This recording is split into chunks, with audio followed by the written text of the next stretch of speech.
जिंदगी जो है ना वो एक एग्जाम की तरह है, और इस एग्जाम में ना ज़्यादातर लोग फेल हो जा रहे हैं। क्यों फेल हो रहे हैं? क्योंकि वो एक दूसरे का नकल कर रहे हैं और उनको पता ही नहीं है कि सबका क्वेश्चन पेपर अलग है, इसीलिए फेल हो रहे हैं। तो जिंदगी में सबकी समस्याएं अलग होती हैं। आप दूसरे की समस्या से केवल साहस ले सकते हैं, उसका तरीका नहीं अपना सकते। हिम्मत बनाए रखिए कि नहीं, हमें भी इस सफलता को पाना है। और ये जिंदगी जो है ना एक अजीब सी रेस है यार, समझ में नहीं आता है। अगर तेज भागिएगा तो आपके अपने पीछे छूट जाएंगे, और धीमे दौड़िएगा तो आपके अपने ही आपको पीछे छोड़ के चले जाएंगे। इसलिए जिंदगी की रफ्तार इतनी बनाए रखो यार कि भले दुश्मन आगे निकल जाए लेकिन एक दोस्त पीछे नहीं छूटना चाहिए। अपने ज़िंदगी में हौसला बना के रखिए। पतंग को पता होता है कि उसका अंत एक कचड़े में जाकर होगा, लेकिन उससे पहले उसे आसमान छूकर दिखाना होता है। पहाड़ों को चीरते हुए जब नदी निकलती है ना तो कभी नहीं पूछती है कि समुंदर अभी कितना दूर है, और नदी में गिरने से तो कभी किसी की मौत नहीं होती है। मरता तो वही है जिसे तैरना नहीं आता है। तो हम सब परिस्थितियों के आगे हार जाते हैं, हम हार जाते हैं। परिस्थितियां सबके सामने होती है, जो डट के रहा उसे मंजिल मिली, और जो नहीं डटा वो हार के चला गया।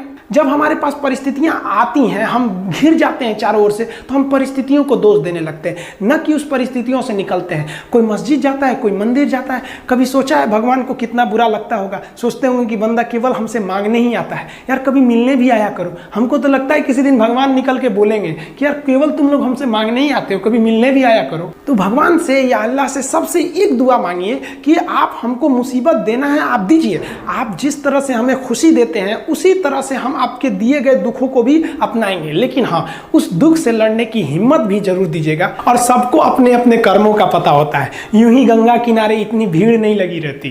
देखिए जिंदगी में आपसे भी कुछ गलतियां होंगी, और गलती किससे होती है? जो काम करता है, मेहनत करने वालों से ही तो गलतियां होती है। निकम्मों की तो पूरी जिंदगी निकल जाती है दूसरों में कमी ढूंढते ढूंढते। देखिए सफलता और असफलता में थोड़ा सा का अंतर है। सफलता आपका परिचय दुनिया के सामने कराएगी, और असफलता दुनिया का परिचय आपसे करा देगी। इसलिए सफल जरूर होइए।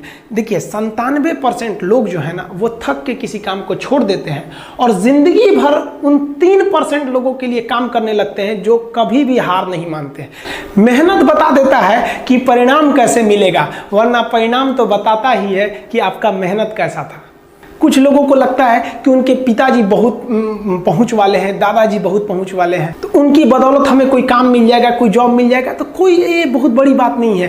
पहचान से मिला काम बहुत देर तक नहीं रहती है, लेकिन काम से मिलने वाली पहचान आजीवन रहती है। हम स्टूडेंट्स को कहना चाहेंगे, आजकल स्टूडेंट्स को पता नहीं क्या हो गया है ना, सोच रहा वो लड़की के पीछे पगलाया है, कहता है कि लव हो गया। भाई दुनिया में लव नहीं होता है किसी से, ये एक अट्रैक्शन है सबको। मान लीजिए मेल है तो उसे फीमेल से होगा, फीमेल से है तो उसे मेल से होगा। तो कोई कैसे कहेगा कि हम तुम्हारी ओर अट्रैक्ट हो रहे हैं? तो उसको छुपाने के लिए कहता है हमको लव हो गया। भैया लव अब नहीं हो गया। अगर आपसे कोई कहता है ना कि आपको वो आपसे ट्रू लव करता है, तो उससे कहिएगा कि हमको अभी मेरा किडनी खराब हो गया, 1 लाख रुपए की ज़रूरत है, नहीं देगा।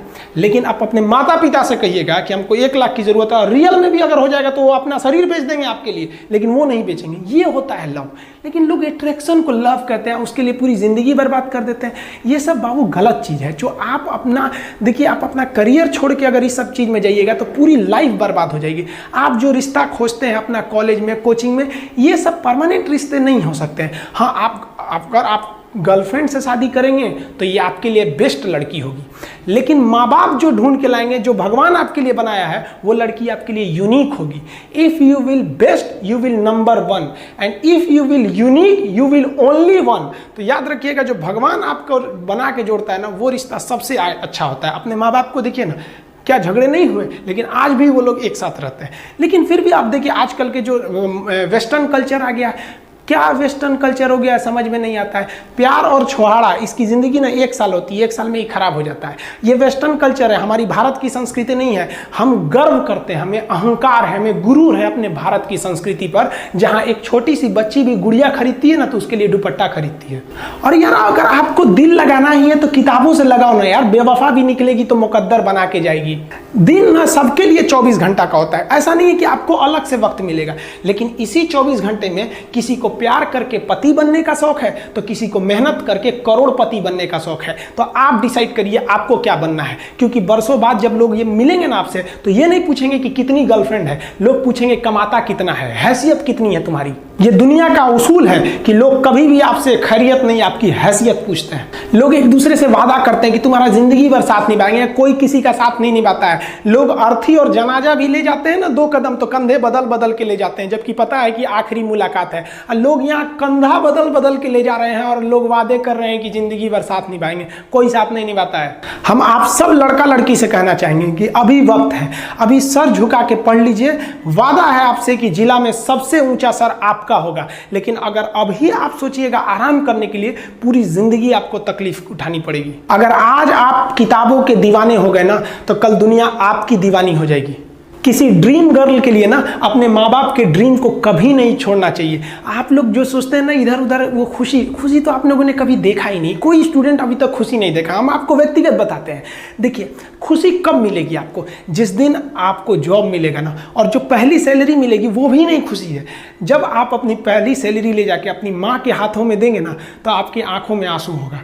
आप याद करेंगे कि जिस माँ की उंगलियों को पकड़कर हमने चलना सीखा, आज उसको हमने अपनी पहली कमाई दिया है। और जब कमाने लगेंगे ना, तब समझ में आएगा कि लाखों रुपए की अहमियत कुछ नहीं है वो 1 रुपए के आगे, जब माँ स्कूल जाते वक्त दिया करती थी। और गौर से देखा करो अपने माँ बाप के आंखों में, ये वो आईने होते हैं जिसमें बच्चे कभी बूढ़े नहीं होते। देखिए, जीवन में ना अपने अंदर से अहंकार बिल्कुल निकाल दीजिएगा। अहंकार बहुत ही खराब चीज है। कहते हैं कि अहंकार में इंसान को इंसान नहीं दिखता, छत पे चढ़ जाओ तो खुद का मकान नहीं दिखता। अहंकार नहीं करना चाहिए। छत को बहुत गुरूर था छत होने का, 1 मंजिल और बनी और छत फर्श हो गया। अहंकार कभी नहीं कीजिएगा। तूफान ज्यादा होती है तो कश्ती डूब जाती है, और घमंड ज्यादा हो जाती है तो हस्ती डूब जाती है। जिस दिन आपको घमंड होने लगे ना अपने आप के ऊपर कि हम बहुत बड़े हो गए हैं, हम बहुत पढ़ लिए हैं, हम बहुत सक्सेसफुल मैन हो गए, हम बहुत बड़े बिजनेसमैन, हम बहुत, मतलब जिस दिन आपको घमंड हो गया ना, उस दिन आप शमशान घाट में जाके दिखेगा आपसे नायाब लोग, आपसे अच्छे लोग वहां खाक बन गए। दुनिया में ना किसी से जलन नहीं रखनी चाहिए। देखिए, माचिस जो होता है ना दूसरे को जला देता है, लेकिन कभी माचिस को देखें वो खुद को भी जला लेता है। अतः अगर आप दूसरे की बुराई करेंगे, दूसरे के पीछे रहेंगे ना, तो इसमें आपका लॉस होगा। और अगर आपकी कोई बुराई कर रहा है ना, तो आपको खुश होना चाहिए कि आप आगे बढ़ रहे हैं। बुराई उसी का लोग करते हैं जो आगे बढ़ रहा होता है। जो पहले गिरा हुआ है उसकी लोग क्या बुराई करेंगे।